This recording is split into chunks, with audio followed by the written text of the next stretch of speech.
So dear friends, మనం సిడిపికి సంబంధించిన ఇంకొక పేపర్ మనం ప్రాక్టీస్ చేయబోతున్నాం. సో దయచేసి ఇది ప్రీవియస్ సిడి పేపర్. సో అందులోకి వెళ్ళి మనం ఈ బిట్స్ తీసుకున్నాం. తప్పనిసరిగా మనకు ఈ ప్రాక్టీసింగ్ బిట్స్ తప్పనిసరిగా హెల్ప్ అవుతుంది. ఎగ్జామినేషన్ మనకు దగ్గరకు వస్తుంది కాబట్టి సో మనం సాధ్యమైనంత వరకు ప్రీవియస్ ఇయర్స్ క్వశ్చన్ పేపర్స్ తీసుకుంటున్నాం. అందులోకి వెళ్ళి మనం ప్రాక్టీస్ చేస్తాం.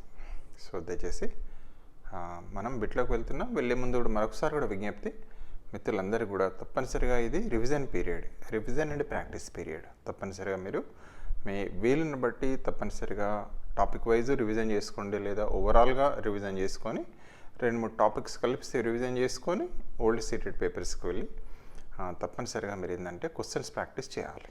తప్పనిసరిగా దయచేసి ఒకసారి 2 సార్లు 3 సార్లు ఎన్నిసార్లు వెళ్ళితే అన్నిసార్లు సేమ్ పేపర్ అయినా పర్లేదు. ముఖ్యంగా టర్మినాలజీ పికప్ చేసుకోవడం అనేది చాలా చాలా ఇంపార్టెంట్. సో నెక్స్ట్ మనం ఇప్పుడు బిట్కు వెళ్తున్నాం. సో ఫస్ట్ బిట్ చూడండి, during the period of childhood development dash. So ఇక్కడ మామూలుగా చైల్డ్హుడ్ లోపల వికాసం అనేది ఏ రకంగా ఉంటుంది, డాష్గా ఉంటుంది. ఒకటి, development is slow and cannot be measured. Second one is multilayered and complex. మూడవది consists only of quantitative changes. 4 is disorderly and disjointed. So during the period of చైల్డ్హుడ్లో డెవలప్మెంట్ ఏ రకంగా ఉంటుంది? ఒకటి, స్లో, నెమ్మదిగా ఉంటుంది, మనం కెనాట్ బి మెజర్డ్, కొలవలేం. ఈజ్ మల్టీలేయర్డ్ అండ్ కాంప్లెక్స్, సంక్లిష్టంగా ఉంటుంది, బహుళ రూపాల్లో కూడా ఉంటుంది, బహుళ విధాలుగా ఉంటుంది అని ఒక కోణంలో చెప్పుకోవచ్చు మనది. మూడవది, కన్సిస్ట్ ఓన్లీ క్వాంటిటేటివ్ చేంజెస్, అంటే పరిమాణాత్మక మార్పులు మాత్రమే సంభవిస్తాయి. ఈజ్ డిసార్డర్లీ అండ్ డిస్జాయింటెడ్, అంటే డిసార్డర్గా ఉంటుంది, డిస్జాయింటెడ్గా కూడా ఉంటుంది. సో దయచేసి ఇందులో మీ ఆన్సర్ ఏదో ఒకసారి మీరు పికప్ చేసుకోండి. సో ఇందులో డైరెక్ట్ ఆన్సర్కి వెళ్తున్నాం. Second answer is the right answer. Is the multilayered and complex, అంటే బహుళ రూపాల్లో ఉంటుంది ఒక కోణంలో, మరియు కాంప్లెక్స్, సంక్లిష్టంగా ఉంటుంది వికాసం అనేది. ద పీరియడ్ ఆఫ్ చైల్డ్హుడ్లో వికాసం అనేది. ఓకే, నెక్స్ట్ బిట్కి వెళ్తున్నాం మనం. So జెడ్పిడి, zone of proximal development is, అంటే జెడ్పిడి అంటే ఏంటి? Zone of proximal development is, first one, the area between the child current level of independent performance and the level of performance that the child could achieve with the help of adults and more skilled peers. Second one, a range of tasks that the child should be able to do as per her age but cannot. Third one, the process where two individuals who begin with different understandings arrive at a shared understanding. Fourth one, the process in which children learn to perform tasks as said by the elder member in the society. So first answer ఏమి ఇస్తున్నారు మరొకసారి చూద్దాం.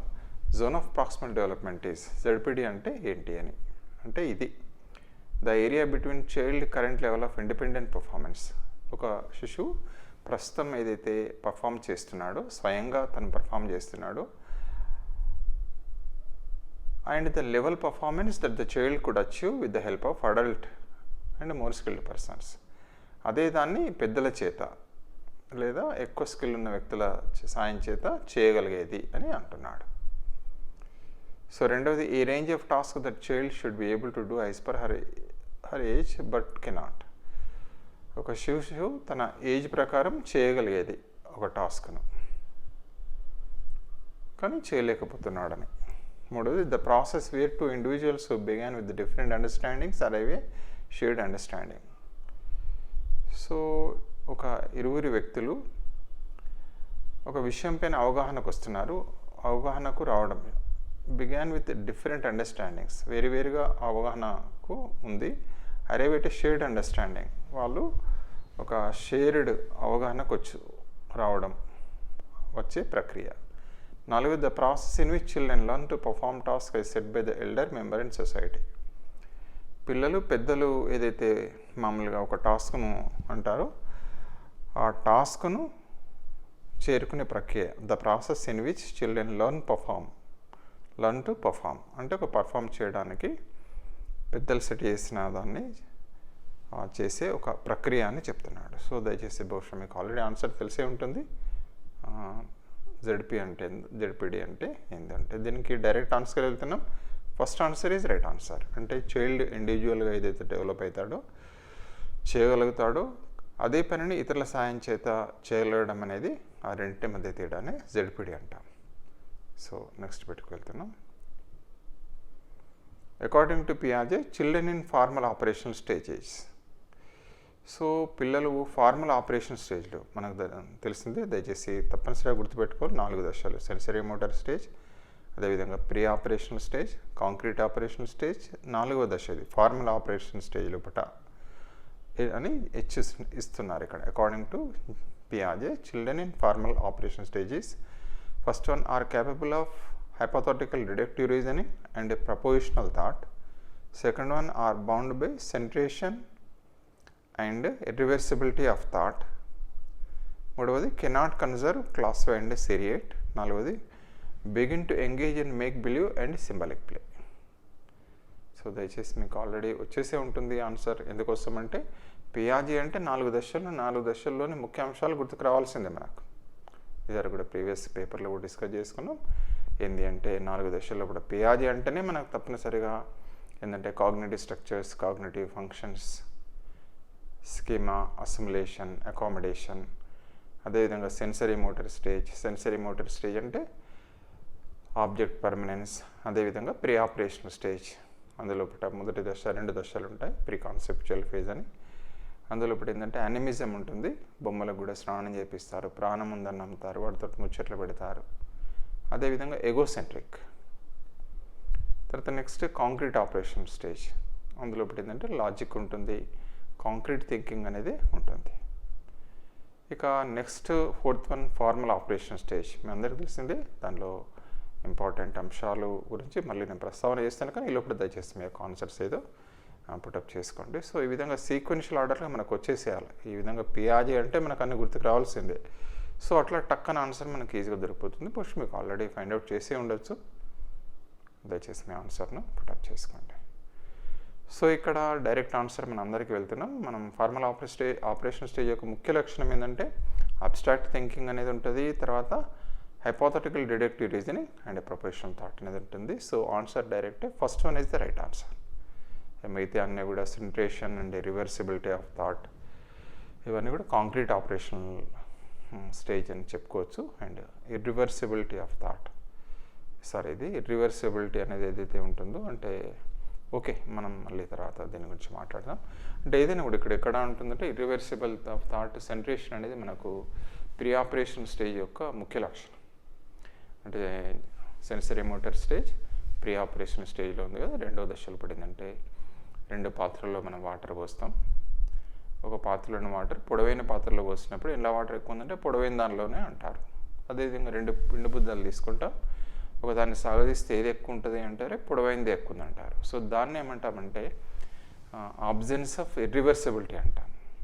Absence of ఇర్రివర్సిబిలిటీ అని అంటారు. ముఖ్యంగా దానికి ఏంటంటే సెంట్రేషన్ of thought అనేది చెప్పబడుతుంది ఒక కోణంలో. సరే, ఏదైనా కూడా ఇక్కడ ఆన్సర్ ఫస్ట్ది ఏంటి అంటే మనకి important. First one is the right answer, capable of hypothetical deductive reasoning. So పియాజే యొక్క ఫార్మల్ ఆపరేషన్ స్టేజ్ యొక్క లక్షణం. సో నెక్స్ట్ వీటికి వెళ్తున్నాం.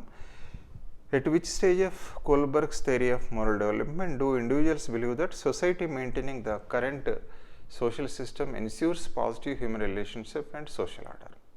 అంటే కోల్బర్గ్ యొక్క ఏ దశలోపట, మోరల్ డెవలప్మెంట్ ఏ దశలోపట వ్యక్తులు నమ్ముతారట ఏంటంటే believe that actively maintaining the current social system ensures positive human relationship and social order. ఇప్పుడున్న దాని ప్రకారంగా పాజిటివ్ హ్యూమన్ రిలేషన్షిప్ ఉంటుంది, తర్వాత సోషల్ ఆర్డర్ అనేది ఉంటుందని చెప్పేసి ఏ దశ అంటున్నారు. ఒకటి the punishment and obedience orientation, రెండవది the social order maintaining orientation, the instrumental purpose orientation, నాలుగవది universal ethical principle orientation. So దయచేసి మీ యొక్క ఆన్సర్ బహుశా ఐడెంటిఫై చేసి ఉండొచ్చు. సో దయచేసి మీ ఆన్సర్ ఏదో పుటప్ చేయండి. సో ఇందులో డైరెక్ట్ ఆన్సర్కి వెళ్తున్నాం. Second one is the direct answer. అదేంటంటే సోషల్ ఆర్డర్ మెయింటైనింగ్ ఓరియంటేషన్. ఈ దశలో పెట్టిన వాళ్ళు the positive human relation and social order అనేది వాళ్ళు బిలీవ్ చేస్తారు. Individuals believe that actively maintaining the current social system ensures positive human relationship and social order. Okay, second one is the right answer. So next దానికి వెళ్తున్నాం మనం. So which of the following is correctly matched pair of the type of intelligence and end state of performance possibilities as for Howard Gardner theory of multiple intelligence. Howard gardener theory of multiple అంటే బహుళ ప్రజ్ఞా సిద్ధాంతం ప్రకారం ఈ matching సరిపోయింది ఏదో చూడండి అని అంటున్నాడు. End state of performance, type of intelligence. First answers spatial therapist, రెండవది intrapersonal sales person, linguistic sculpture, bodily kinesthetic athlete. So దీనిలో మ్యాచింగ్ కరెక్ట్ మ్యాచింగ్ దాన్ని చేయమని అంటున్నాడు. సో దయచేసి మీ ఆన్సర్ ఇది ఒకసారి క్రాస్ చెక్ చేసుకోండి. సో ఇక్కడ డైరెక్ట్ ఆన్సర్కి వెళ్తున్నాం. మామూలుగా కరెక్ట్గా వెళ్ళింది fourth answer is right answer. Bodily kinesthetic అంటే అథ్లెటిక్ అంటే శరీర భాగాలను మామూలుగా వ్యక్తీకరణలు పెట్టగానే వాళ్ళ పర్ఫార్మెన్స్ చేయడంలో ఉపయోగించుకోవడం అనేది జరుగుతుంది. ఎగ్జాంపుల్ అథ్లెటిక్స్ మనం చూస్తుంటాం కదా. ఇక మిగతా ఏవి కరెక్ట్ కాదు. స్పేషియల్ అనేది థెరపిస్ట్ కాదు. ఇక్కడ ఇంట్రాపర్సనల్ సేల్స్ పర్సన్ అంటే ఒకవేళ మార్చొచ్చు. ఫర్ ఎగ్జాంపుల్ ఇంటర్పర్సనల్ అంటే సేల్స్ పర్సన్ అవుతుంది, ఒకవేళ రాంగ్ మ్యాచింగ్లో కరెక్ట్. ఇంటర్పర్సనల్ అంటే స్కల్ప్చర్ అవుతుంది. అదేవిధంగా స్పేషియల్ అంటే స్కల్ప్చర్ మనందరికి తెలిసింది. ఎగ్జాంపుల్ తీసుకున్నాం. స్పేషియల్ అంటే చిత్రీకరణ చేస్తారు, వాళ్ళ భావాలను మనసులో చిత్రీకరించి అదే రకంగా ఏం చేస్తారంటే మామూలుగా చిత్రాల రూపంలో లేకపోతే స్కల్ప్చర్ రూపంలో పెడతారు కదా, దాన్ని స్పేషియల్కి లింక్ అప్ అవుతుంది. కానీ ఇక్కడ స్పేషియల్లో థెరపిస్ట్ అన్నారు. ఇంట్రాపర్సనల్ అంటే మనకు మనమే, ఇంట్రాపర్సనల్ అంటే మనకు మనమే, మన భావాలను మనమే అర్థం చేసుకోవడం. అది సేల్స్ పర్సన్ కాదు. సేల్స్ పర్సన్ ఉండేది ఇంటర్పర్సనల్ కదా, ఇతరుల వ్యక్తుల మధ్య భావాలను ఎమోషన్స్ గ్రహించి అందుకు అనుగుణంగా వ్యక్తం చేస్తారు. ఇక లింగ్విస్టిక్ అనేది స్కల్ప్చర్ కాదు. సో దయచేసి right answer bodily kinesthetic athletic. So next బిట్కి వెళ్తున్నాం. According to Vygotsky, language plays an important role in cognitive development of children.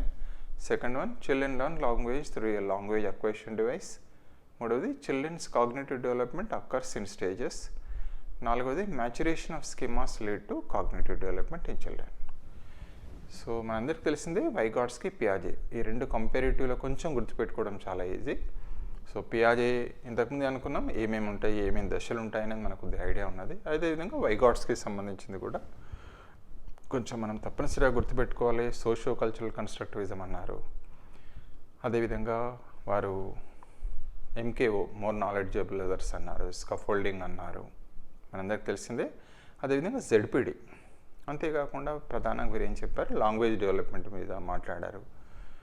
అందులోపట మామూలుగా సోషల్ స్పీచ్ అని, తర్వాత ఇన్నర్ స్పీచ్ అని చెప్పేసి జనరల్గా మనం నేర్చుకున్నాం. సరే, ఏదైనా ఇక్కడ ఇంపార్టెంట్ ఏదో ఒకసారి గుర్తుపెట్టుకుంటే, according to Vygotsky language plays an important role in cognitive development of children. రెండవది, children learn language through a language acquisition device. మూడవది, children's cognitive development occurs in stages.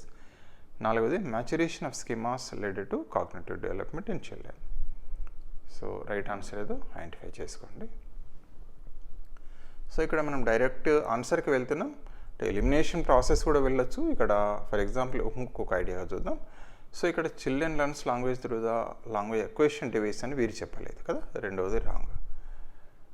తర్వాత చిల్డ్రన్ కాగ్నిటివ్ డెవలప్మెంట్ అకర్స్ అనేది ఎవరు మాట్లాడారు స్టేజెస్లో, పియాజే, కాబట్టి మూడవది కాదు. Maturation of schema lead to cognitive development అనేది కూడా పియాజేకి సంబంధించింది, కాబట్టి వైగాట్స్కి సంబంధం కాదు. సో ఇక ఫస్ట్ ఆన్సర్ ఇది డైరెక్ట్ రైట్ ఆన్సర్. వారు చెప్పింది కూడా అదే కదా, language plays an important role in cognitive development of children. పిల్లల యొక్క సంజ్ఞానాత్మక వికాసంలో భాష అనేది ముఖ్య పాత్ర వహిస్తుంది. మరి సోషియో కల్చరల్ కన్స్ట్రక్టివిజం అన్నారు, సోషల్ ఇంటరాక్షన్స్ అన్నారు కదా. సోషల్ ఇంటరాక్షన్స్ మనం ఎట్లా చేస్తాం, ఇతరులతోటి ఇంటరాక్ట్ ఎట్లా ఆడతాం, లాంగ్వేజ్ ద్వారానే కదా. మాట్లాడడం కావచ్చు, వినడం కావచ్చు, ఎక్స్ప్రెస్ చేయడం కావచ్చు, రాయడం కావచ్చు, అన్ని రకాల కూడా సోషల్ ఇంటరాక్షన్స్లో లాంగ్వేజ్ అనేది చాలా కీలక పాత్ర వహిస్తుంది. సో నెక్స్ట్ బిట్కి వెళ్తున్నాం. అకార్డింగ్ టు వైగాట్స్కి, సేమ్ అదే బిట్ రిపీట్ అయింది మనకు. ఇందులో ఆన్సర్ డైరెక్ట్గా సేమ్ బిట్ రిపీట్ అయింది. First one is right answer. Okay, next one. In a progressive classroom, assessment of children during the process of teaching or learning. అంటే progressive class room లోపల assessment of learning అంటే అభ్యసనం యొక్క మదింపు అనేది process of teaching learning ప్రాసెస్లో dash అంటున్నారు. Is not at all helpful for children in learning. అంటే పిల్లలకి ఏమాత్రం సహాయకారిగా ఉండదు అసెస్మెంట్లో. రెండవది creates a hindrance in the process of children learning. Third one is helpful in identifying high, low and non-achievers for the purpose of giving feedback to the parents. Nalagodi is very important since it gives insight into the children's understanding and helps the teacher to reflect on her pedagogy. So దయచేసి ఇక్కడ 4 answers ఇచ్చారు. మీ answers ఏదో identify చేసుకోండి. మరొకసారి కూడా చూద్దాం. In a progressive class room assessment of learners during the process of teaching and learning. అంటే మనం ఒక ప్రోగ్రెసివ్ క్లాస్ రూమ్ లోపల అసెస్మెంట్ చేస్తాం కదా, అసెస్మెంట్ ఆఫ్ లెర్నర్స్ నేర్చుకునే ఎవరైతే పిల్లల యొక్క అసెస్మెంట్ను మదింపు చేస్తాం కదా during the process of teaching learning.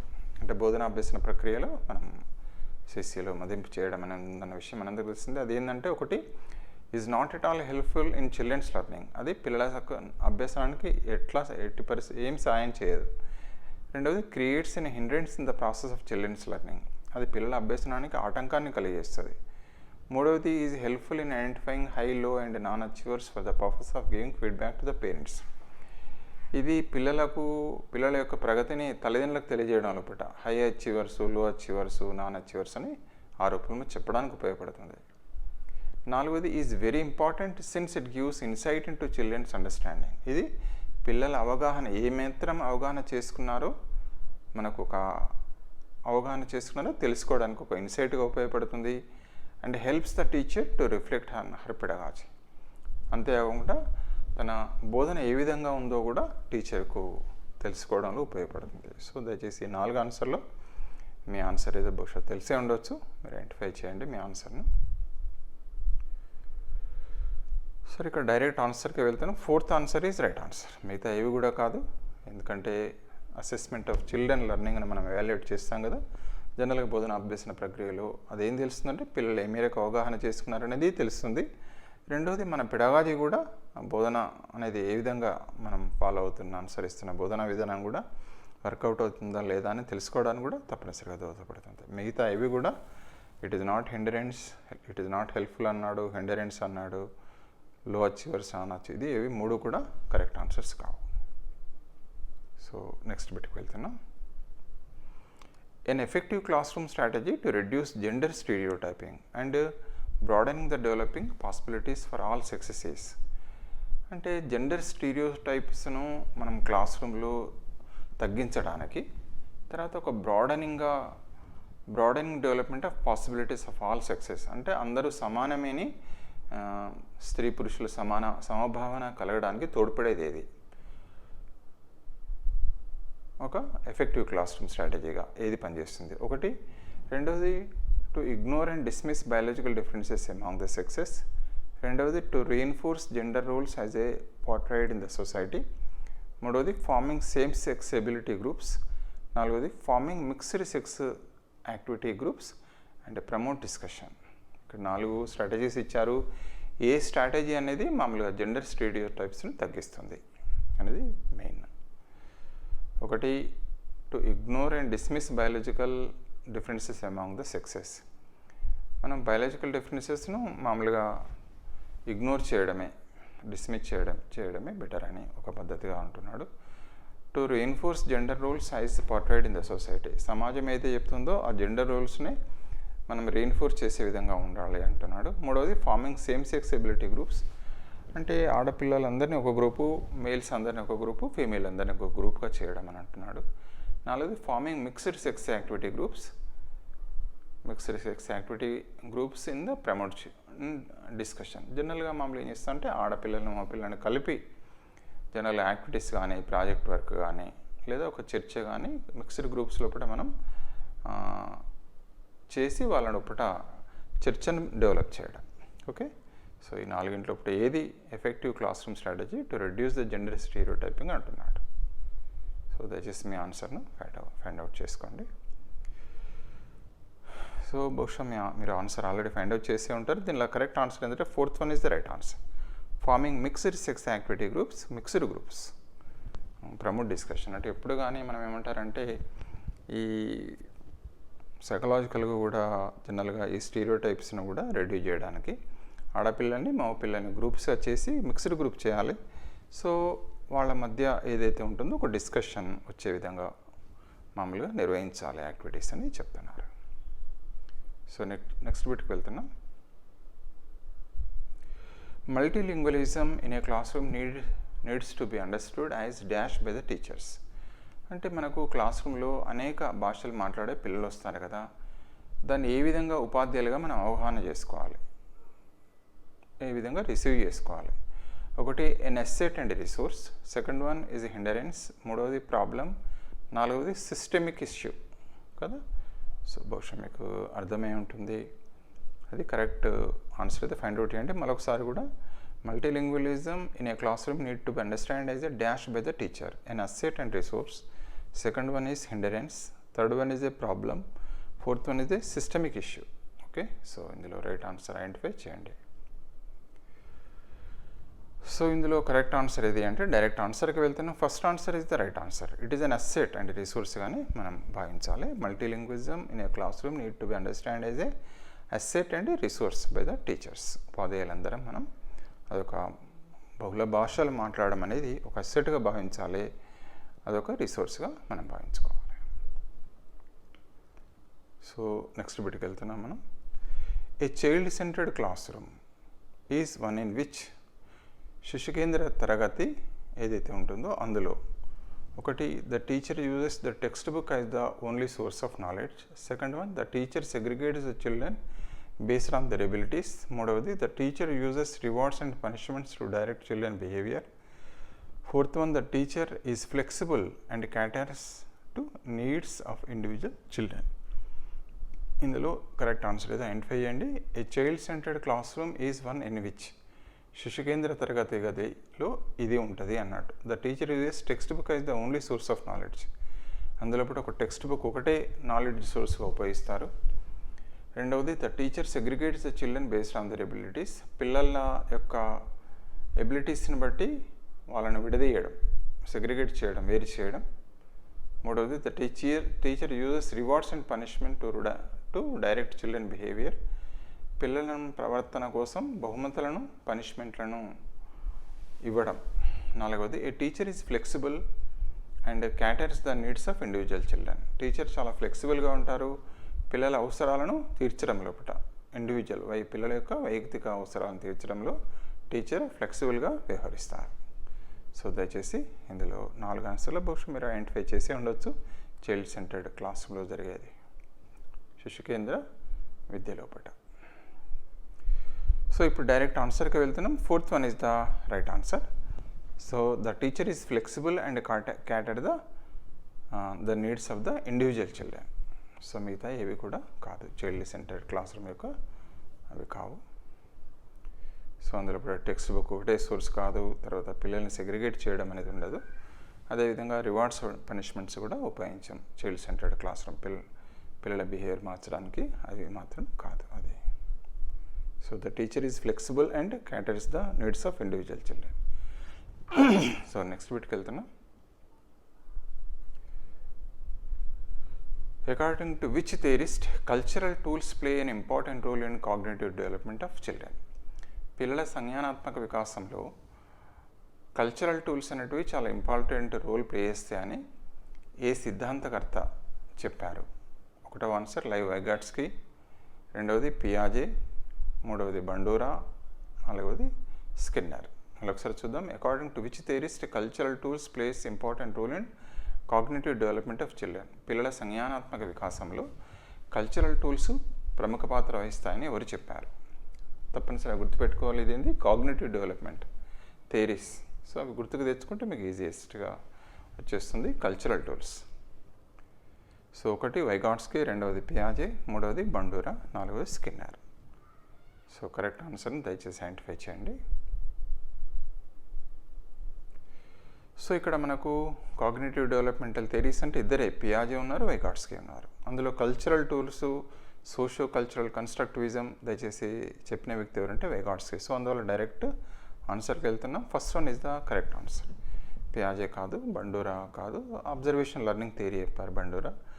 Skinner ఏమో కండిషనింగ్ గురించి మాట్లాడారు.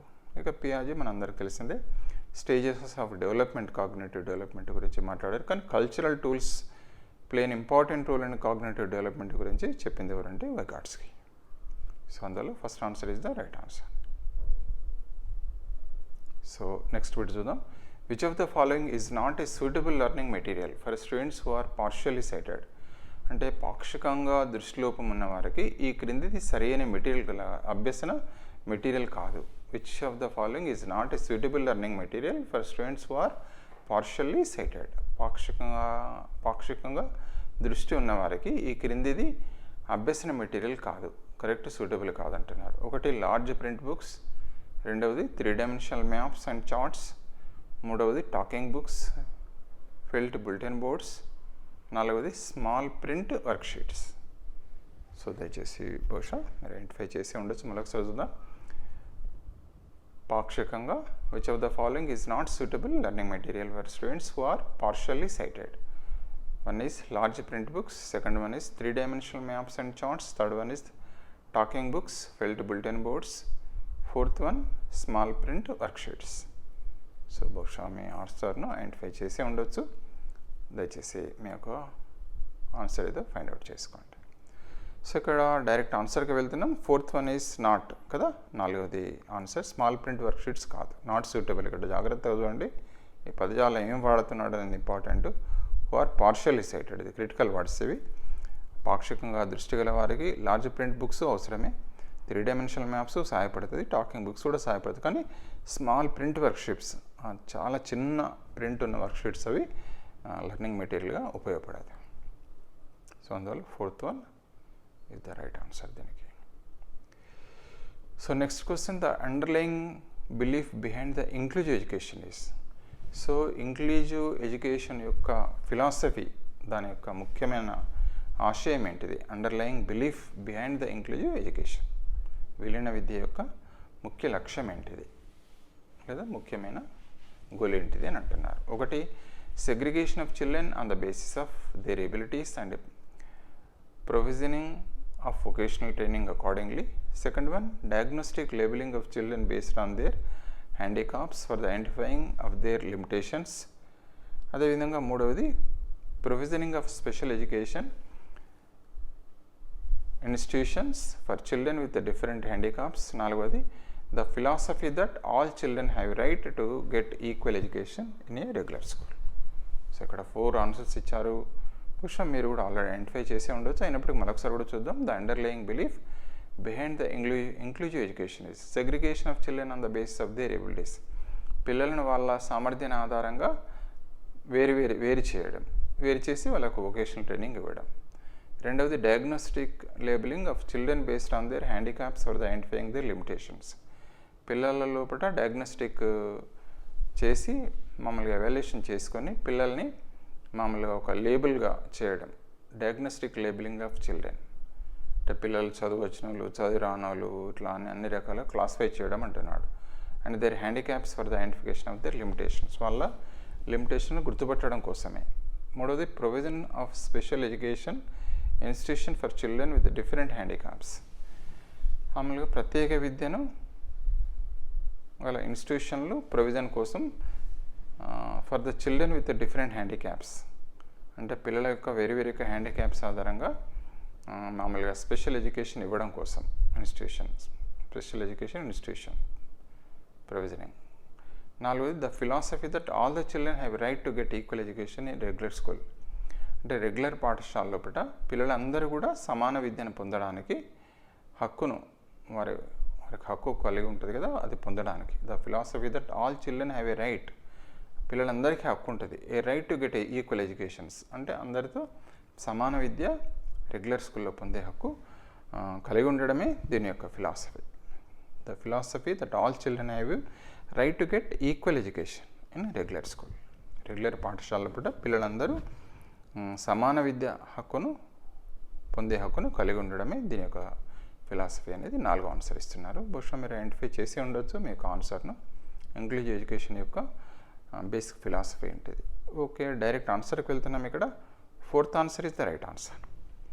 సో పిల్లలందరికీ అంటే రెగ్యులర్ పాఠశాలలో కూడా అన్ని రకాల పిల్లలందరూ కూడా సమాన విద్య పొందడం అనేది ఇంక్లూజివ్ ఎడ్యుకేషన్ యొక్క దీని యొక్క ఫిలాసఫీ. సో దయచేసి ఇది వెరీ వెరీ ఇంపార్టెంట్. మనం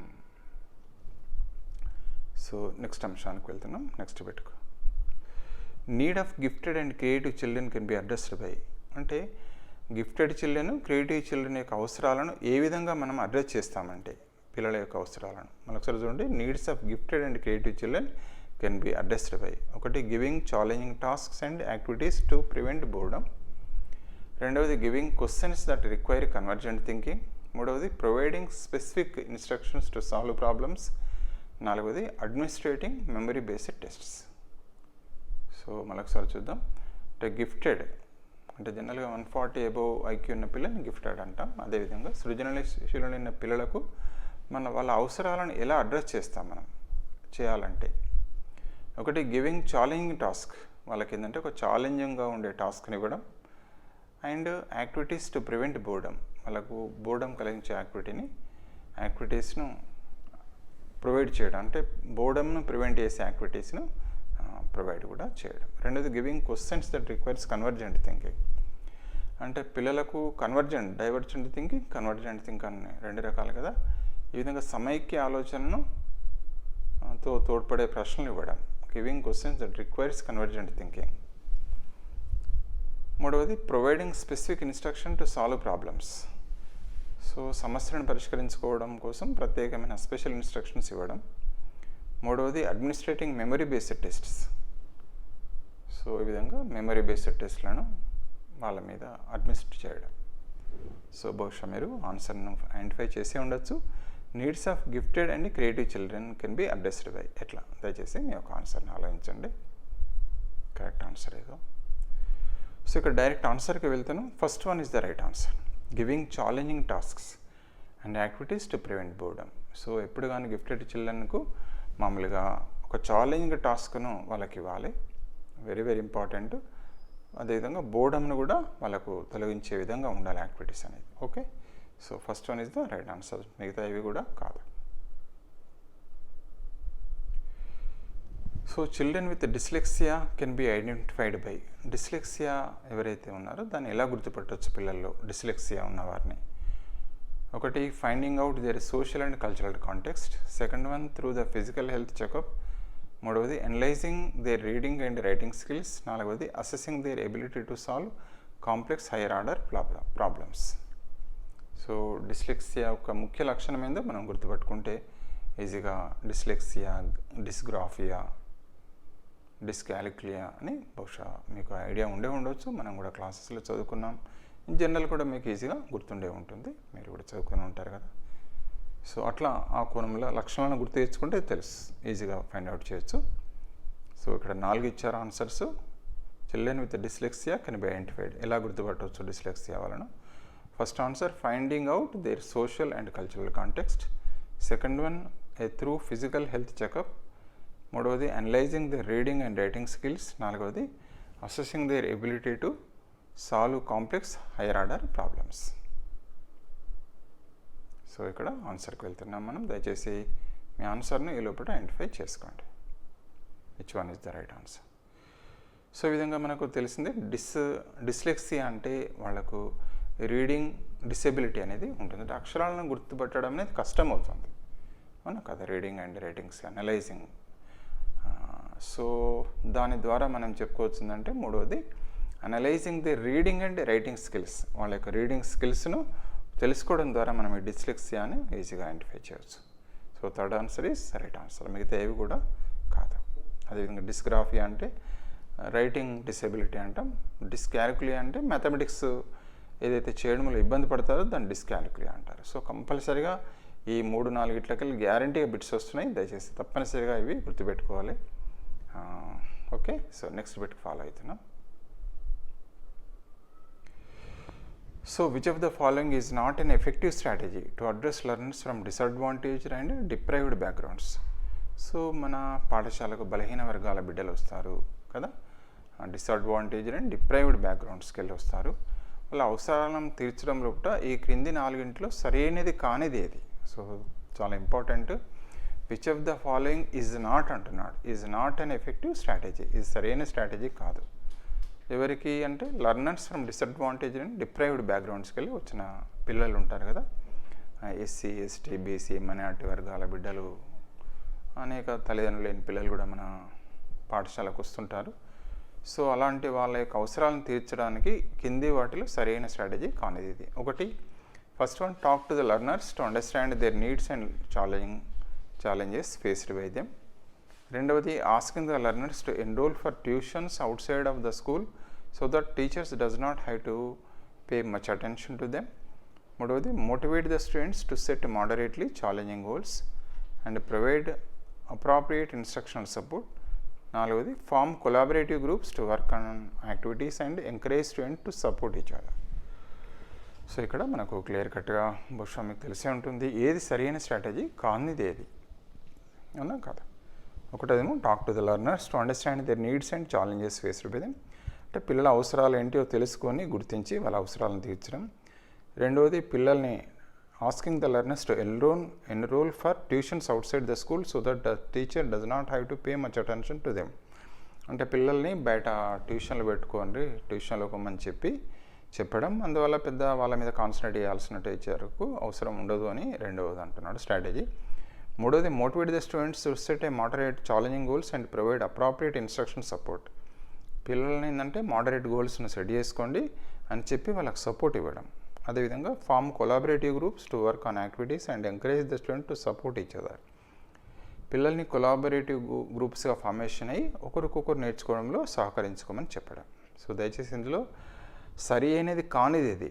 so which one is not not an effective strategy to address the learners from disadvantage and deprived backgrounds. So బహుశా మీరు ఆల్రెడీ ఆన్సర్ను ఐడెంటిఫై చేసే ఉంటారు.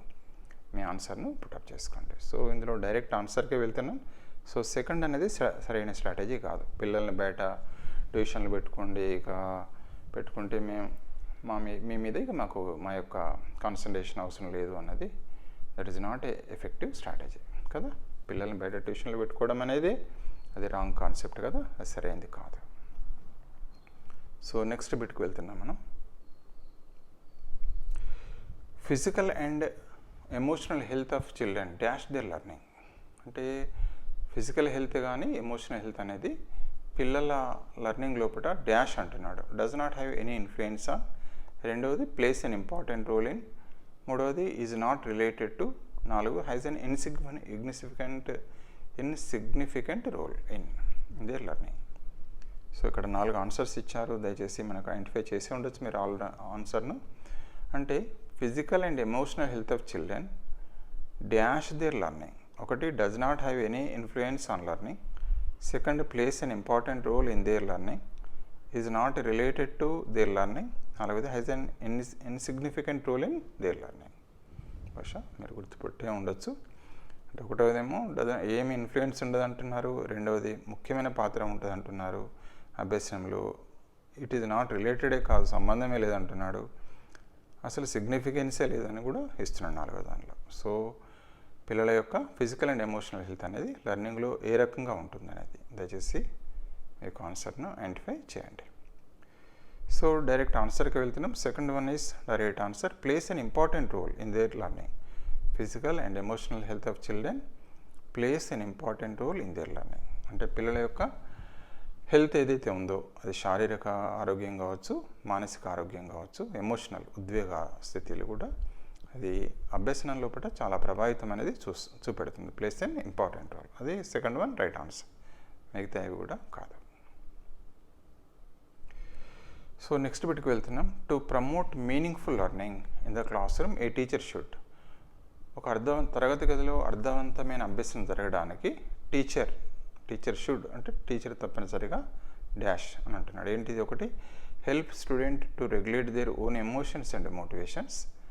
అంటే పిల్లల్ని తమ యొక్క ఎమోషన్స్ని కానీ మోటివేషన్స్ కానీ రెగ్యులేట్ చేసుకునేటట్టు చూడాలి, సహాయం చేయాలి. Help students to regulate their own regulate their own emotions and motivations. రెండవది categories and label students according to their performance and make ability grouping. మూడవది promote dialogue and discussion among children to build multiple perspective. నాలుగవది ignore diversity in the classroom and follow standard method of instructions. So ఒక తరగతి గదిలో అర్థవంతమైన అభ్యసనం జరగడానికి ఒక టీచర్గా మనం తప్పనిసరిగా ఏం చేయాలనేది ఇస్తున్నాడు. ఇక్కడ మల్టిపుల్ ఆన్సర్స్ ఉన్నది. ఫస్ట్ ఆన్సర్ 1, 3 రైటు, రెండవ ఆన్సర్ 2, 3 రైటు, మూడవ ఆన్సర్ 1, 3, 4 రైటు, నాలుగవ ఆన్సర్ 1, 2, 3, 4 అన్నీ రైట్ అని ఇచ్చాడు. సో దయచేసి ఇక్కడ కొంచెం ఆలోచిస్తే మనకు కరెక్ట్ ఆన్సర్స్ ఏవో ఐడెంటిఫై చేయండి, లేదా ఎలిమినేషన్ ప్రాసెస్కి వెళ్ళండి, అట్లా కూడా దొరుకుతుంది 2 రకాలుగా. సో మీ యొక్క ఆన్సర్స్ని ఫైండ్ అవుట్ చేసుకోండి. ఇందులో మరొకసారి కూడా చూద్దాం. To promote meaningful learning in the classroom a teacher should. అర్థవంతమైన అభ్యసనం తరగతి గదిలో జరగడానికి టీచర్గా తప్పనిసరిగా చేయవలసింది. ఒకటి, help student to regulate their own emotions and motivations. పిల్లలు తమ యొక్క మామూలుగా ప్రేరణలను, ఉద్వేగాలను రెగ్యులేట్ చేసుకోవడంలో సహాయపడడం. రెండవది, categories and label students according there performance. అంటే పిల్లలను మామూలుగా వాళ్ళ పర్ఫార్మెన్స్ ఆధారంగా పిల్లల్ని వేరు చేయడం, ఎబిలిటీ గ్రూపులుగా చేయడం. మూడవది, promote dialogue and discussion among children to build multiple perspective. ఒక అంశం పైన పిల్లలు వాళ్ళతో వాళ్ళే చర్చించుకొని పర్స్పెక్టివ్గా అంటే బహుళ విధాలైన ఒక దాన్ని నిర్మించుకోవడం. మల్టీ పర్స్పెక్టివ్గా పిల్లలు ఒక దానిపైన అవగాహన రావడం. Promote dialogue and discussion. పిల్లల లోపల డైలాగును, చర్చను, అదేవిధంగా డిస్కషన్ దీన్ని అంటే మాటల ద్వారా, చర్చల ద్వారా పిల్లల మధ్య ప్రోత్సహించి ఒక మల్టీ పర్స్పెక్టివ్ వ్యూను అంశం పైన వచ్చేటట్టు చేయడం. నాలుగోది, ignore diversity in the classroom. క్లాస్ రూమ్లో వైవిధ్యాన్ని ఇగ్నోర్ చేయాలి. Follow standard method of instruction. ఒక standard method of instruction follow కావాలి. సో దయచేసి బహుశా మీకు ఆన్సర్ను ఐడెంటిఫై చేసే ఉండొచ్చు ఏవి కరెక్ట్ ఆన్సర్స్. ఇందులో ఆన్సర్లో మల్టిపుల్ ఆన్సర్స్ కూడా ఇచ్చాడు కదా. సో చేసుకొని కరెక్ట్ ఆన్సర్స్ను ఐడెంటిఫై చేయండి. సో ఇక్కడ చూసినట్టయితే మనం ఒకటి రైట్ ఆన్సర్స్ ఏవో గుర్తుపడదాం. ఒకటి help first one is the helping students to regulate their own emotions and motivation అనేది first one is right answer. Categorise labelled students according to their performance. పిల్లల్ని వాళ్ళ యొక్క పర్ఫార్మెన్స్ని బట్టి కేటగిరైజ్ చేయడం అయితే కాదు. మూడవది, promote discussion dialogue among the children to build multi perspective. So పిల్లల చర్చల ద్వారా, మాట్లాడుకోవడం ద్వారా ఒక అంశం పైన మల్టీ పర్స్పెక్టివ్గా రావడం. మూడోది కూడా రైటే. ఇక ignore diversity in the class room, follow the standard instruction. అంటే పిల్లల లోపల ఉన్న వైవిధ్యాన్ని పట్టించుకోకుండా ఒక స్టాండర్డ్ బోధనా పద్ధతిని పాటించడం, ఇది కూడా కాదు. సో రైట్ ఆన్సర్స్ 1, 3 ఉన్న ఆన్సర్ ఏది అంటే first one is the right answer. So ఇట్లా దయచేసి మల్టిపుల్ ఆన్సర్స్ వచ్చినప్పుడు కొంచెం కాషియస్గా ఉండాలి. మనం ఎలిమినేషన్ ప్రాసెస్కు వెళ్ళొచ్చు, ఇది 2 కావు కదా, మిగిలిన రైట్ అయితే. సో కరెక్ట్ ఆన్సర్ అయితే కూడా ఐడెంటిఫై చేసుకుంటే ఆ రెండింటిలోనే పికప్ చేసుకోవాలి. ఇది మీకు తెలిసిన అంశమే. So next bit, learning is a dash and dash process. అభ్యసనం అనేది డాష్ మరియు డాష్ ప్రక్రియ, ప్రాసెస్ అంటున్నారు. ఒకటి కాంప్లెక్స్ అండ్ యాక్టివ్ ప్రాసెస్, రెండవది సింపుల్ అండ్ లీనియర్ ప్రాసెస్, మూడవది సింపుల్ అండ్ ఇండివిజువల్ ప్రాసెస్, నాలుగవది complex and passive process. So దయచేసి మీ ఆన్సర్ ఏంటిదో చూడండి మరొకసారి. అభ్యసనం అనేది డాష్ అండ్ డాష్ ప్రాసెస్ అంటున్నారు. ఏమేంటిది? అభ్యసనం అనేది డాష్ అండ్ డాష్ ప్రక్రియ. ఒకటి కాంప్లెక్స్ అండ్ యాక్టివ్, రెండవది సింపుల్ అండ్ లీనియర్, మూడవది సింపుల్ అండ్ ఇండివిజువల్, నాలుగవది కాంప్లెక్స్ అండ్ ప్యాసివ్. సో దయచేసి మీరు ఆన్సర్ ఐడెంటిఫై చేసి ఉండొచ్చు. ఒకసారి దయచేసి ఆలోచించి ఇందులో ఆన్సర్ ఏదో ఐడెంటిఫై చేయండి. సో ఇక్కడ డైరెక్ట్ ఆన్సర్కి వెళ్తున్నాం. First one is the right answer. It is a complex and active process. Learning is a complex and active process. అది మనకు క్యారెక్టర్స్ ఆఫ్ లెర్నింగ్లో బహుశా మీరు తెలుసుకునే ఉండొచ్చు. క్యారెక్టర్స్ ఆఫ్ లెర్నింగ్ కింద వస్తుంది ఇది. So learning is a complex and active process, మిగతా ఇవి కాదు. సో నెక్స్ట్ బిట్ వెళ్తున్నాం. A teacher should dash the social, cultural, religious and linguistic diversity in her classroom to facilitate meaningful learning. ఒక తరగతి గది లోపల అర్థవంతమైన అభ్యసనం జరగడానికి ఆ తరగతి లోపల ఉన్న సాంఘిక, సాంస్కృతిక, అదేవిధంగా రిలీజియస్, భాష డైవర్సిటీని డాష్ టీచర్ ఏం చేయాలి? టీచర్గా a teacher should dash the social, cultural, religious and linguistic diversity in her classroom to facilitate meaningful learning. అర్థవంతమైన అభ్యసనం జరగడంలో తరగతి గది లోపల ఉన్న ఏదైతే మనకు cultural diversity, religious and linguistic diversity ఉంటుంది కదా, దాన్ని ఒక టీచర్గా షుడ్ డాష్ డిస్మిస్ చేయాలా. రెండవ ఆన్సర్ ఇగ్నోర్, మూడవది అండర్స్టాండ్, నాలుగవది నెగ్లెక్ట్. సో ఆన్సర్స్ 4 ఇచ్చారు. ఒకటి teacher should dismiss the social diversity అనొచ్చు, ఇగ్నోర్, నాలుగవది understand the social and cultural, religious, linguistic డైవర్సిటీయా, లేదా నెగ్లెక్ట్ ద సోషల్, కల్చరల్ డైవర్సిటీయా in her classroom facilitate meaningful learning. బహుశా మీ ఆన్సర్ ఆల్రెడీ ఐడెంటిఫై చేసే ఉంటారు మీరు. సో దయచేసి ఆన్సర్ ఏందో చూడండి. సో ఈ విధంగా డైరెక్ట్ ఆన్సర్కి వెళ్తాను. Third answer is the right answer. A teacher should understand the social, cultural, religious and linguistic diversity in the classroom to facilitate meaningful learning. అర్థవంతమైన అభ్యసనం జరగడానికి తరగతి గదిలో ఉన్న వైవిధ్యాన్ని ఉపాధ్యాయులుగా మనం అర్థం చేసుకోవాలి కదా. అది సాంఘిక కావచ్చు, సాంస్కృతిక కావచ్చు, అదేవిధంగా రిలీజియస్ కావచ్చు, లింగ్విస్టిక్ వైవిధ్యాన్ని మనం తప్పనిసరిగా అవగాహన చేసుకోవాలి. అదే ఎందుకంటే అర్థవంతమైన అభ్యసనకు తోడ్పడుతుంది, మిగతా అవి కూడా కాదు. So next one, it is important to create dash learning environment in the class room rather than one. మనం తరగతి గది లోపల ఈ రకమైన ఎన్విరాన్మెంట్ను క్రియేట్ చేయాలి. దేనికంటే దీని